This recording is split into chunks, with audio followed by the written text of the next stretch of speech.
Engkau jamah setiap hati-hati kami, Bapa. Engkau jamah setiap hati-hati kami.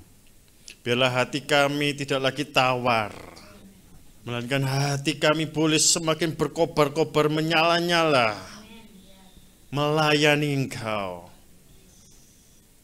Dan biarlah hati kami ini Engkau jamah menjadi tanah yang subur untuk benih firman-Mu malam ini, Bapa. Kau mengurapi hati-hati kami, Kau mengurapi hamba-Mu, Bapa. Biarlah firman-Mu sajalah yang boleh tertanam di setiap hati kami. Bukan lagi dunia yang tertanam di dalam setiap hati kami, tetapi firman-Mu lah yang boleh tertanam di dalam setiap hati kami. Tolonglah kami, Bapa. Kau menjamah setiap hati kami. Kau menolong kami untuk kami boleh mengerti apa menjadi kehendak-Mu, apa yang menjadi kehendak-Mu, firman-Mu bagi setiap kami. Kau berbicara, Engkau menerjemahkan, Engkau mengartikannya bagi setiap kami. Firman-Mu lah kerinduan kami. Firman-Mu lah yang kami cari. Firman-Mu lah yang dapat mengenyangkan kehidupan kami. Kami terima firman-Mu malam hari ini, Bapa. Hanya di dalam nama-Mu Tuhan Yesus Kristus. Haleluya. Amin. Ayub 8 ayat 9 dikatakan bahwa manusia itu tidak tahu apa yang ada di depannya. Kita ini disebut bagaikan seperti anak-anak kemarin. Wah, padahal usia kita sudah berapa? Wah, ono sing 16, selikur. Ono 17 ya. Tapi dikatakan seperti anak kemarin. Tidak tahu bahwa hari-hari kita itu seperti bayang-bayang di bumi. Hari-hari kita itu loh seperti bayang-bayang di bumi. Kalau bayang itu gak jelas ya. Kalau bayang, ini siapa? Ini bayangannya siapa? Ini iso bayanganku, iso bayanganmu, iso bayangannya siapa? Maksudnya bayangannya setan. Ya, ini iso bayangannya siapa? Ya kan? Tidak jelas. Itulah hari-hari kehidupan manusia di bumi ini. Tidak jelas. Kita nggak tahu apa yang akan terjadi esok. Kita nggak tahu apa yang terjadi nanti ini loh. Banyak ya sekarang ini dikirimi video-video singkat, enggak video singkat sih, video-video gitu ya. Orang lagi di mimbar moro-moro geblak. Bukan karena manifestasi, bukan. Karena sudah dipanggil. Ya. Belakangan ada seorang ibu-ibu lagi nyanyi-nyanyi ya. Moro-moro geblak. Ya. Berbahagia ya, rasanya gitu ya.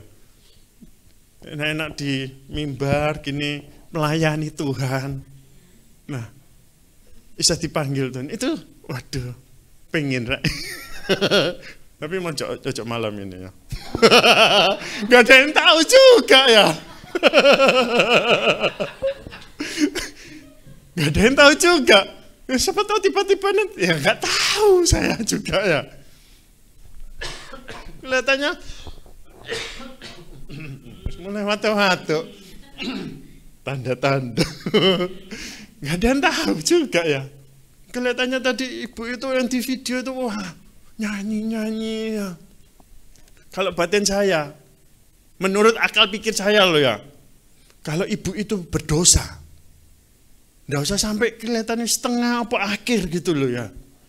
Ketika naik mimbar, halilintar sudah jatuh. Ya, kalau ibu itu berdosa. Ya kan kadang kita, itu dosa itu paling. Wah, mungkin yang berpikir negatif bisa menghakimi seperti itu ya. Tapi kalau mau kita pelajari lagi, kita mau kita mau berpikir lagi. Jangankan mau nyanyi sampai tadi nyanyi apa itu?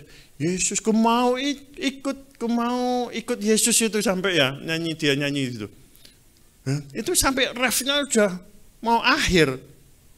Ngomong bait pertama aja sudah geledek sudah tersambar seharusnya. Ya kan? Bersyukur. Kita nggak tahu hari-hari kita besok itu seperti apa. Waktu-waktu kita seperti apa. Maka yang kita mau lakukan, karena kita nggak tahu di antrian keberapa ya. Nggak tahu kita mau di antrian yang pertama, sudah yang di pertama, tinggal tunggu panggilan. Wis ngene tok. Tinggal panggilan sebut nama gini tok loh. Wis kesaut wis. Itu panggilan pertama. Kita nggak tahu di urutan berapa. Mau 1, 10, 100, 200. Karena kita nggak tahu. Firman Tuhan pun juga mengingatkan kita. Pergunakanlah waktu itu dengan sebaik-baiknya. Kita mau mempergunakan waktu yang sisa ini loh. Waktu yang ada ini loh. Sebetulnya waktu-waktu kita ini adalah waktu-waktu sisa. Sisa. Bukan waktu yang sejati adanya. Sisa kita ini. Di waktu-waktu yang sisa. Maka pergunakanlah waktu yang sisa ini dengan sebaik-baiknya. Sebaik-baiknya untuk apa? Untuk kemuliaannya Tuhan. Kita mau mengejar kemuliaan Tuhan. Kita mau mengejar kerajaan Allah. Setiap kita pasti ada bagiannya masing-masing. Kita sudah pasti punya sebuah destininya masing-masing dari Tuhan. Selagi kita juga lagi mempersiapkan diri. Selagi kita untuk mau mempergunakan waktu ini. Selagi kita juga nggak tahu akan hari esok. Bersyukur kita punya Tuhan yang peduli. Kita bersyukur kita punya Tuhan yang mengasihi. Kita bersyukur punya Tuhan yang memahami umatnya. Maka Dia datang ke dunia ini. Dan sebelum kedatangannya itu telah dinubuatkan 700 tahun silam sebelumnya. 700 tahun sebelumnya. Di mana dinubuatkan oleh seorang Nabi Yesaya. Bahwa akan lahir. Di Yesaya 7 ayat 14. Sebab itu Tuhan sendirilah yang akan memberikan kepadamu suatu pertanda. Sesungguhnya seorang perempuan muda mengandung dan akan melahirkan seorang anak laki-laki, dan ia akan menamakan dia Immanuel. Nabi Yesaya nubuatan yang difirmankan Tuhan ini tergenapi 700 tahun berikutnya. Tetapi ironisnya banyak yang masih menantikan Mesias. Hingga saat ini pun kedatangan Mesias yang pertama kali itu masih dinanti-nantikan. Tetapi bersyukur kita menanti-nantikan kedatangan yang kedua Mesias. Kok kedua Mesias? Kedatangan yang kedua kalinya Mesias itu. Bukan Mesias yang kedua ya.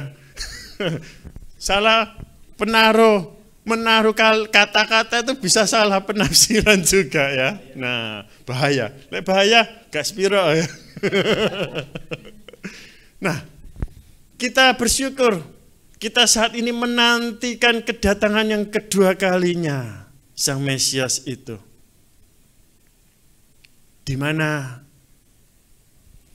ketika kita menantikan kedatangan Tuhan yang kali kedua, kita itu akan memperoleh mahkota kebenaran. 2 Timotius 4 ayat 8.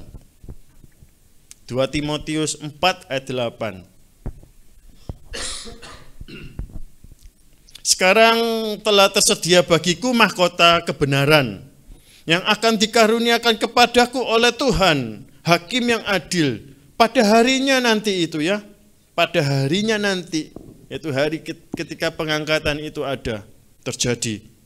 Tetapi bukan hanya kepadaku, bukan hanya kepada Timotius, melainkan juga kepada semua orang yang merindukan kedatangannya. Siapa yang merindukan kedatangan Tuhan? Amin. Menantikan kedatangan Tuhan yang kedua kali itu, kita akan memperoleh mahkota kebenaran. Jadi orang yang percaya itu nggak mungkin gundul nanti, ya. Pasti akan bermahkotakan. Dari 5 mahkota kita akan pasti mengenakan 1 mahkota. Karena ketika kita rindu terhadap Tuhan Yesus, kita mau ketemu Tuhan Yesus, kita akan memperoleh mahkota, yaitu mahkota kebenaran. Ada 5, sisanya 4. Belajar sendiri ya, karena nggak ada di catatan.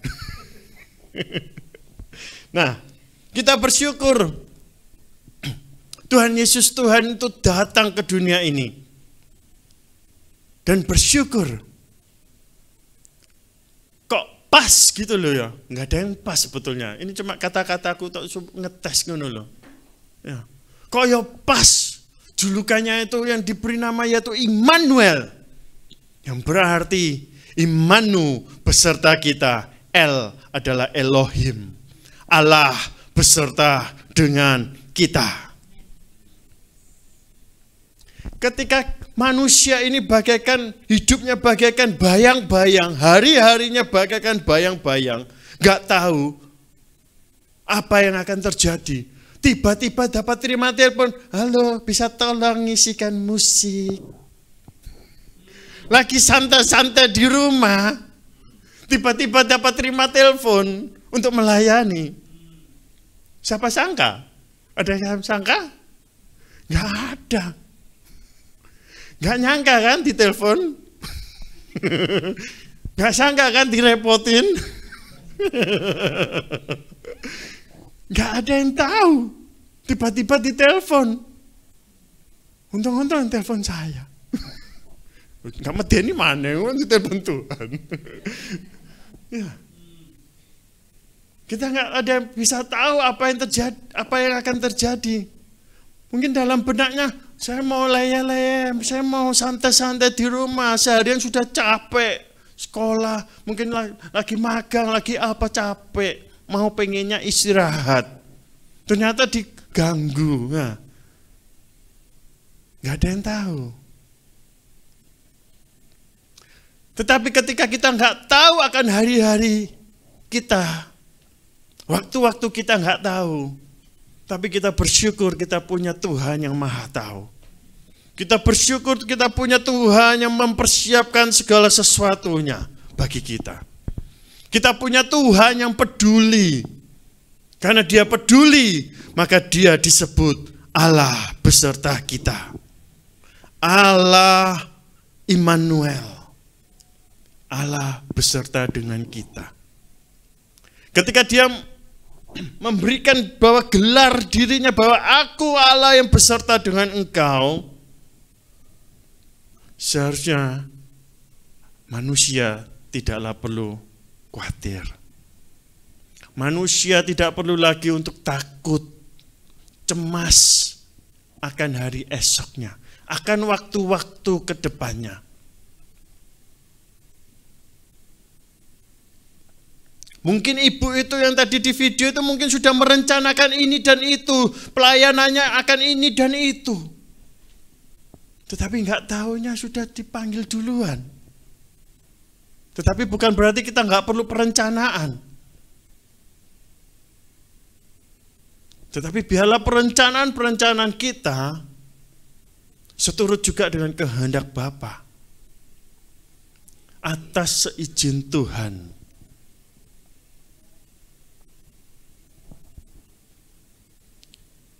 Kita bersyukur, panjang syukur otomatis kita itu. Tadi saya juga ngomong, kita layak bersyukur, karena kita harus panjang syukur. Karena kita punya Tuhan yang ini loh, aku ini menyertaimu. Tapi kita tuh kadang-kala kita berpikir dengan logika kita, dengan otak kita, pikiran kita sendiri. Tuhan, kau terbatas, seolah-olah engkau terbatas. Karena engkau nggak kelihatan. Karena engkau seolah-olah engkau nggak hadir di sisiku.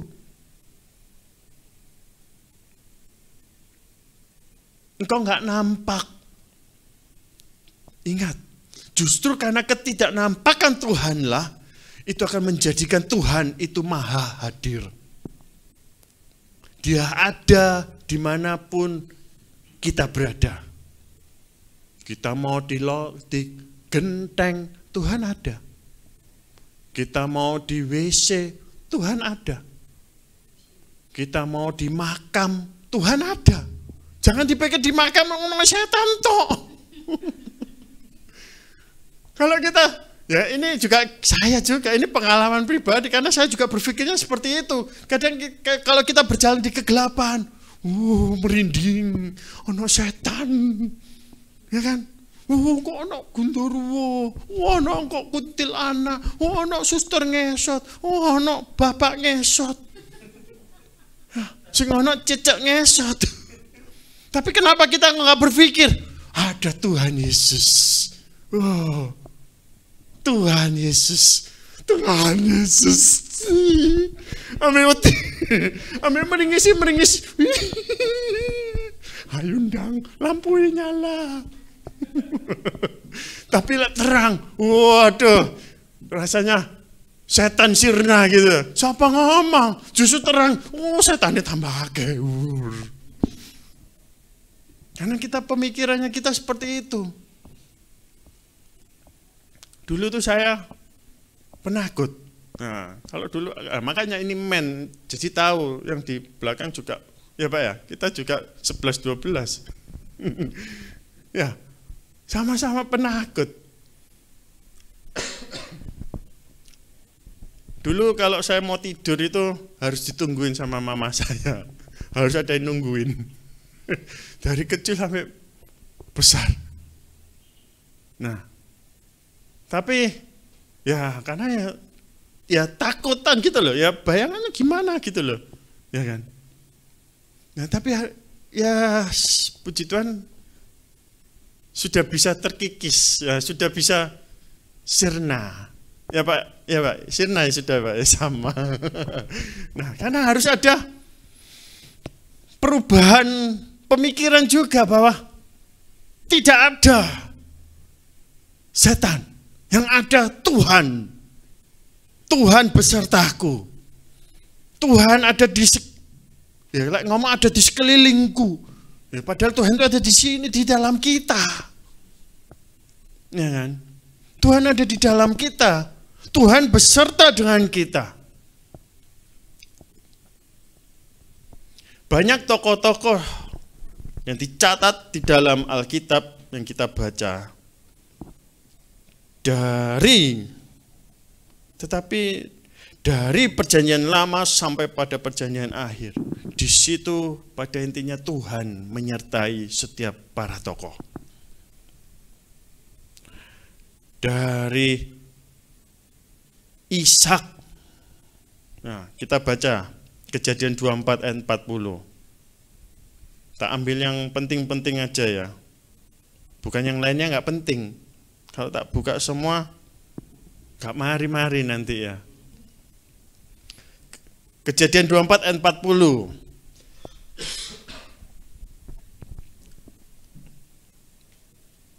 di mana Tuhan menyertai Ishak.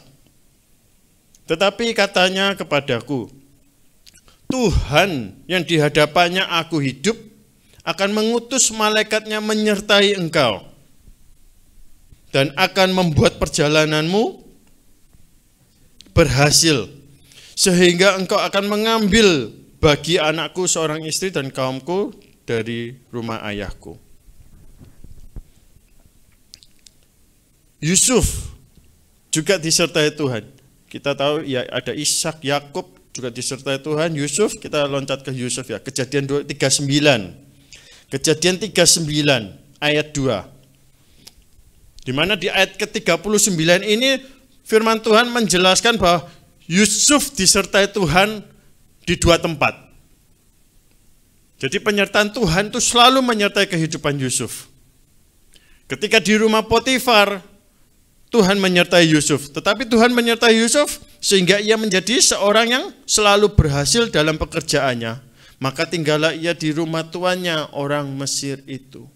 Karena Tuhan menyertai Yusuf,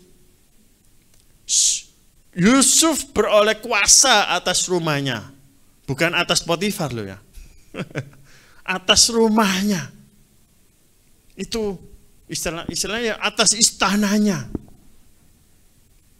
Siapa yang bisa mempercayakan rumahnya pada orang lain? Susah kan? Ini kalau bukan karena Tuhan yang benar-benar menyertai. Tuhan menyertai Yusuf. Yusuf dipercayai untuk memegang kuasa atas rumah sang raja loh. Dan ketika kita baca kalau di bawah-bawahnya, kalau dia akhirnya Yusuf difitnah karena istrinya yang berahi kepada Yusuf, tetapi Yusuf menolaknya. Akhirnya Yusuf dipenjara pun karena Yusuf disertai Tuhan. Di penjara pun Yusuf dipercayai untuk memegang kuasa atas penjara itu. Di ayat yang ke-21. Dijelaskan juga, dikatakan juga, tetapi Tuhan menyertai Yusuf dan melimpahkan kasih setianya kepadanya. Dan dikatakan apa? Membuat Yusuf kesayangan bagi kepala penjara itu. Wow. Benar-benar kita perlu penyertaan Tuhan. Penyertaan Tuhan yang akan membuat kita berhasil dan beruntung. Musa juga disertai Tuhan ketika dia membawa bangsa itu keluar dari tanah perbudakan. Yosua pun ketika melanjutkan untuk masuk ke dalam tanah perjanjian. Yosua dikatakan juga disertai Tuhan. Kita baca Yosua 1 ayat 5. Ketika seseorang disertai Tuhan, inilah seorang pun tidak akan dapat bertahan menghadapi engkau seumur hidupmu. Seperti aku menyertai Musa, demikianlah aku Tuhan Allah akan menyertai engkau. Aku tidak akan membiarkan engkau dan tidak akan meninggalkan engkau.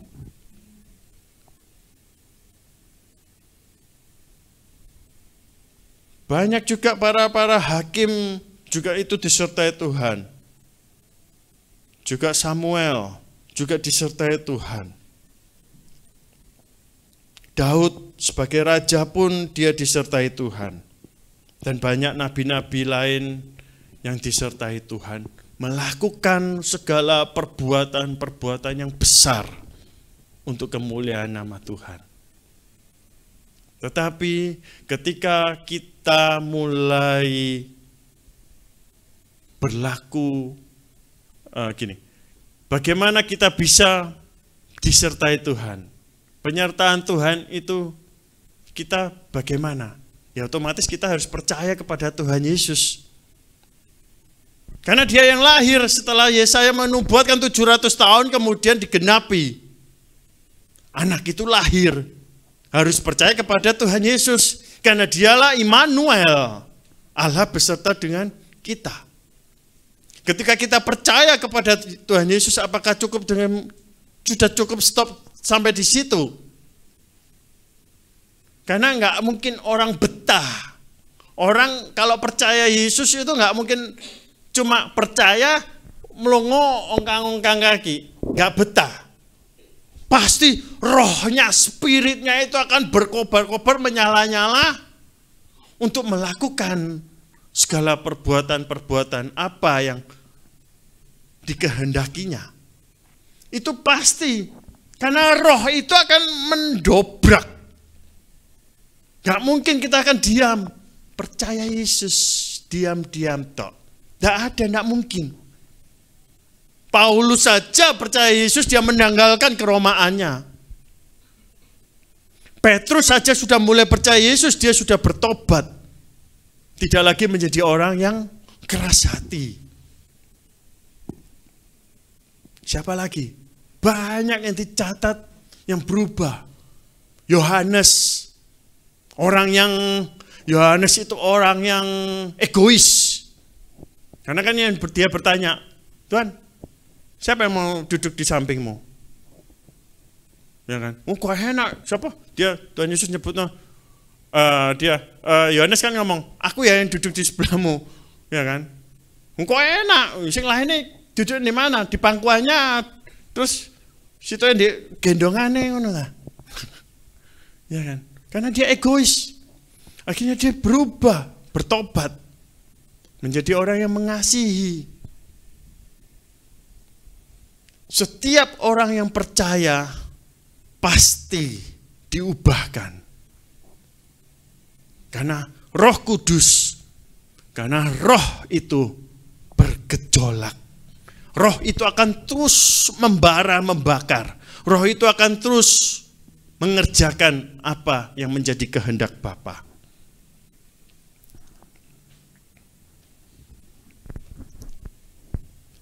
Jadi bagaimana kita bisa mendapatkan penyertaan Tuhan? Bagaimana kita disertai Tuhan? Kita harus percaya kepada Tuhan itu sendiri yang menyertai kita, yaitu Immanuel, Tuhan Yesus. Dan yang kedua, kita melakukan segala perintah-perintahnya. Yang kedua ini yang susah, ya sulit. Walaupun sudah firman-Nya dikatakan perintah-perintahku itu tidak berat loh. Menurutmu, tidak menurutku. Ya. Mulai debat sama Tuhan, kayak Ayub toh yang kita baca ya minggu hari-hari ini. Ayub kan sukanya debat, ya itu manusia, sukanya debat, ngeyel, ngengkel, apa mana?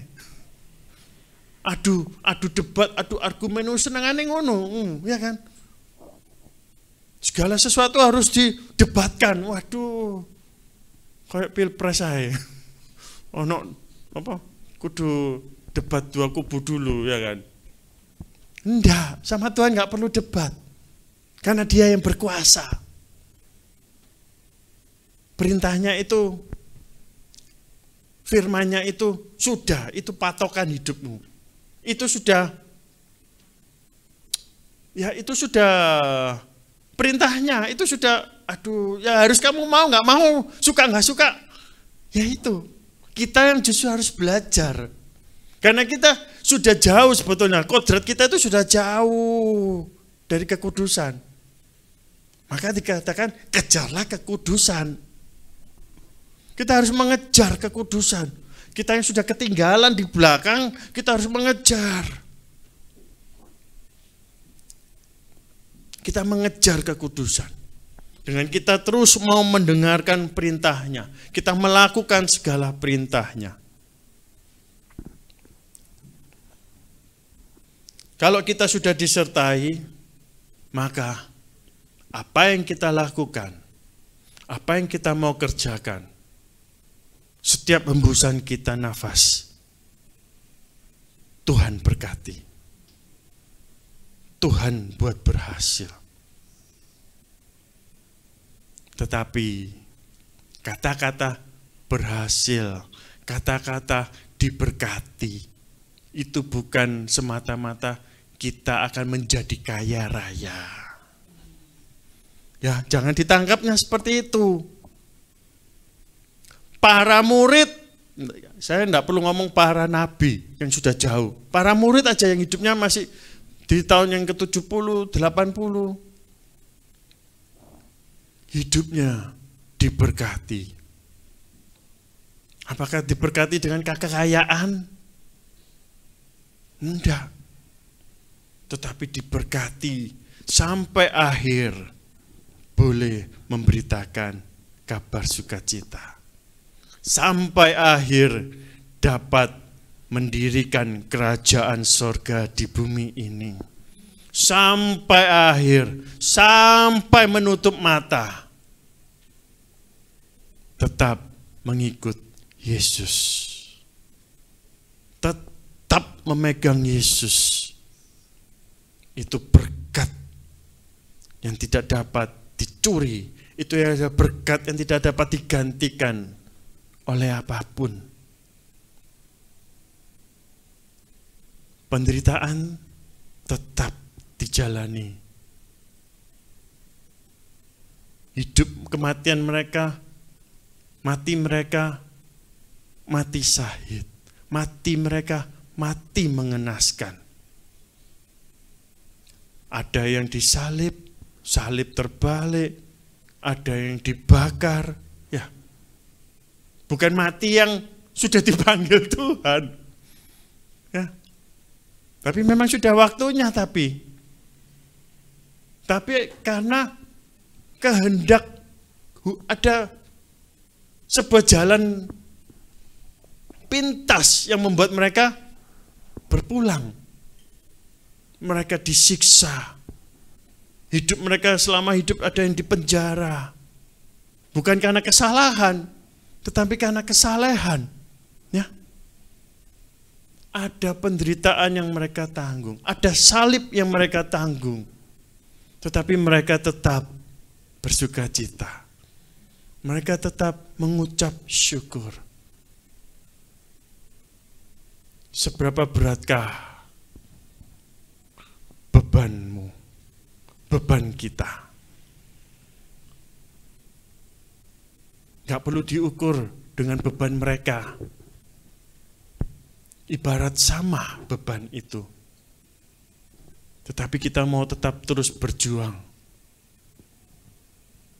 Kita mau tetap terus mengandalkan Tuhan. Mau tetap terus berpegang kepada setiap perintah-perintahnya. Dan ketika kita tidak lagi memegang lagi perintah-perintahnya, janganlah kita lepas dari kasih karunia itu. Seperti Saul yang tidak lagi disertai Tuhan. Orang yang tidak lagi disertai Tuhan, hatinya akan penuh dengan kebencian, iri hati. Hatinya akan melihat pelayanannya orang lain sukses, pekerjaan orang lain sukses, gak suka. Saul melihat Daud sukses, gak suka. Tak pateni kon. Waduh. Tonton, tak pateni kon. Wah, dipateni Daud. Daud dikejar-kejar mau dibunuh kan.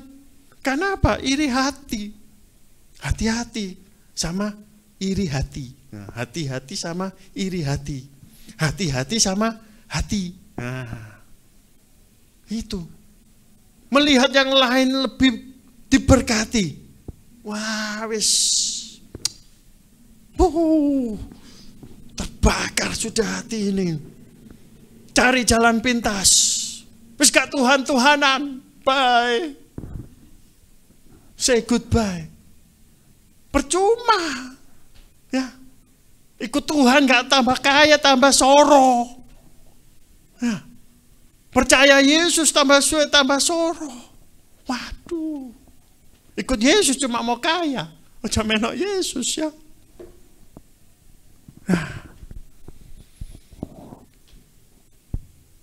Saulus mau ikut Yesus. Kayak apa? Mau diperkaya lagi gimana Saulus? Ya. Dia sudah punya kuasa atas Roma. Dia punya apa? Apa namanya? Dia punya stemnya ya. Dia punya stem kerajaan. Waduh. Sudah kaya. Ikut Yesus. Tambah kaya lagi aku. Haleluya. Gitu. Enggak.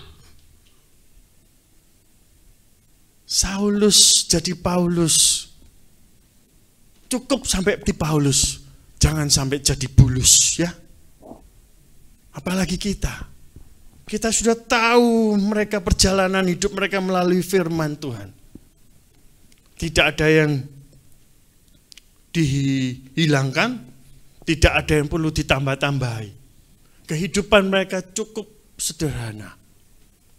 Cukup kehidupan mereka diberkati. Kehidupan mereka Tuhan buat berhasil. Sampai akhir mengikut Yesus. Dan akan beroleh kehidupan yang kekal abadi bersama-sama dengan Immanuel. Dengan Immanuel.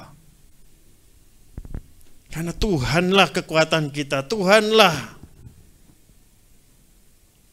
andalan kita.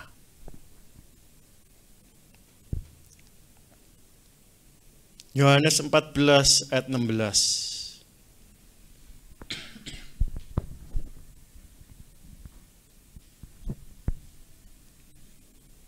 Aku akan minta kepada Bapa, dan Ia akan memberikan kepadamu seorang penolong yang lain, supaya Ia menyertai kamu selama-lamanya.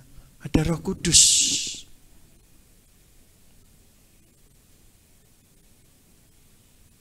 Loh, bukannya tadi Immanuel, Yesus.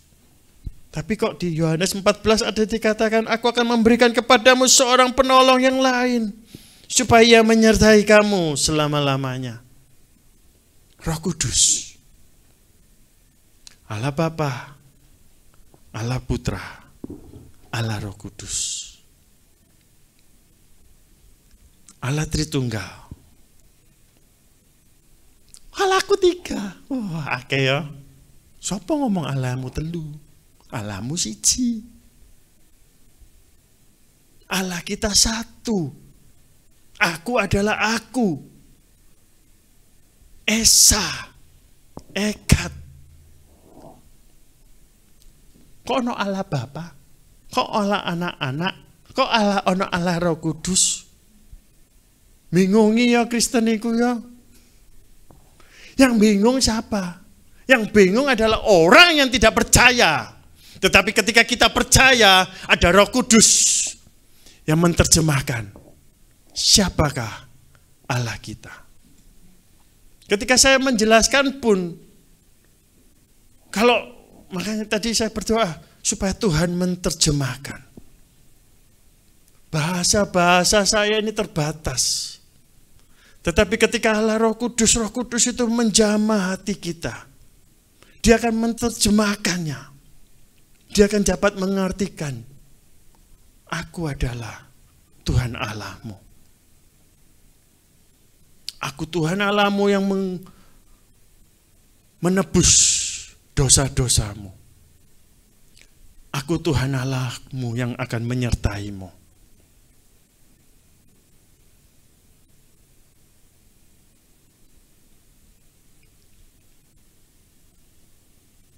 Itulah betapa dahsyat, betapa luar biasanya Tuhan Allah kita.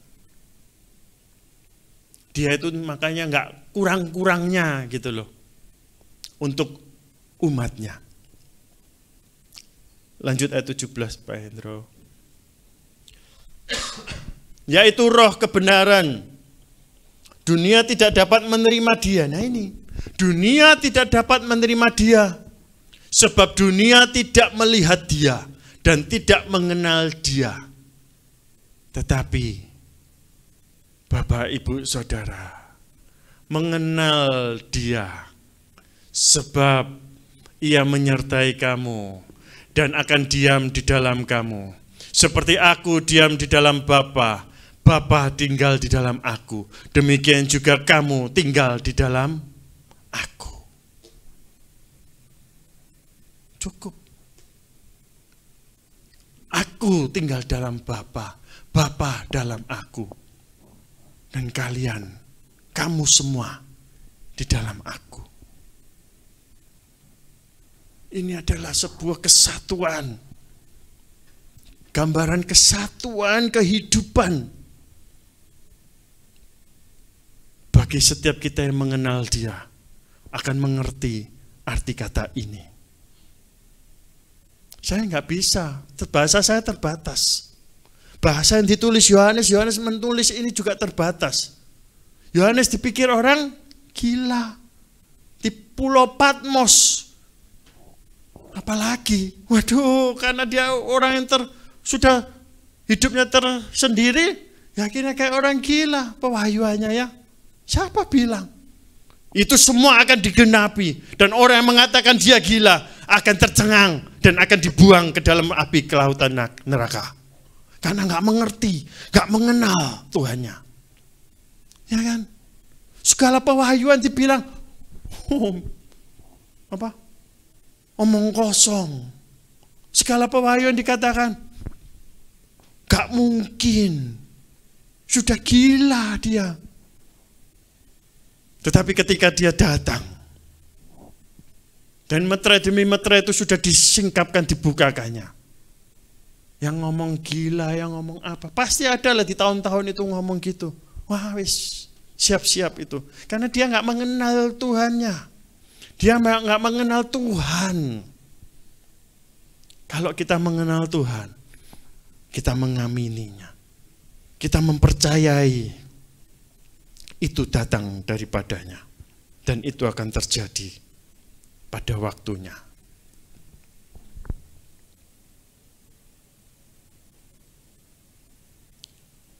Inilah kunci bagaimana kita disertai Tuhan. 1 Raja-Raja 8 ayat 57.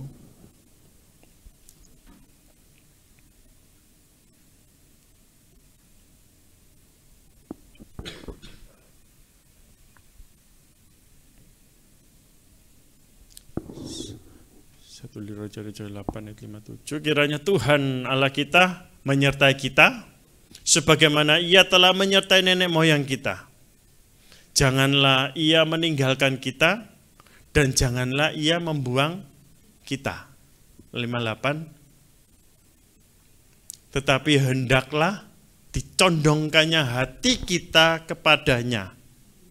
Dicondongkannya hati kita kepadanya untuk hidup menurut segala jalan yang ditunjukkannya. Jadi yang dicondongkan itu hati kita. Hati kita itu dicondong. Tetapi hendaklah dicondongkannya Tuhan itu hati kita kepadanya. Hati kita ini harus dicondongkan kepada Tuhan. Untuk hidup menurut segala jalan yang ditunjukkannya, menurut segala firman-Nya, itu adalah jalan-jalan kebenarannya. Dan untuk tetap mengikuti segala perintahnya yang ada di dalam segala firman-Nya, dan ketetapannya, dan peraturannya, yang telah diperintahkannya kepada nenek moyang kita. Ya, jadi sudah nggak mau nggak mau, kita harus mengikuti jalan-jalannya, mengikuti segala ketetapannya, mengikuti segala petunjuknya, mengikuti segala peraturannya yang diperintahkannya, yaitu firman Tuhan. Kalau kita nggak suka baca firman, kita nggak ngerti perintahnya. Kalau kita nggak ngerti perintahnya, maka kita nggak tahu apa maunya. Kalau kita nggak tahu maunya, ya kita nggak disertai.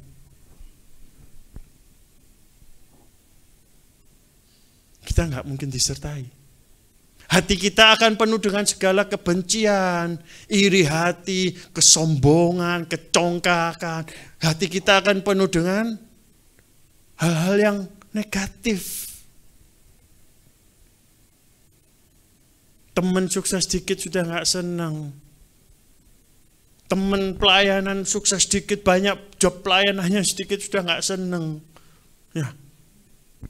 Di pekerjaan teman diangkat jadi manajer duluan sudah nggak seneng loh, padahal aku sing kenal loh. Kok iso? Waduh, iki aku nggak munggah. Sudah mulai nggak senang. Banyak cara akhirnya untuk bisa menjatuhkannya.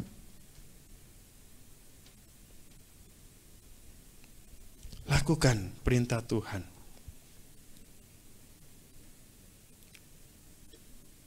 Betapa penyertaan Tuhan itu kita perlukan. Maka biarlah penyertaan Tuhan itu senantiasa menyertai kita. Dengan kita semakin giat melakukan setiap perintahnya, maka penyertaan Tuhan itu akan membuat kita berhasil. Akan membuat kita beruntung. Apapun yang kita kerjakan, Tuhan berkati. Ayat terakhir kita ambil dari ayat yang terakhir juga dari Alkitab ini. Yaitu Wahyu 22 ayat 21.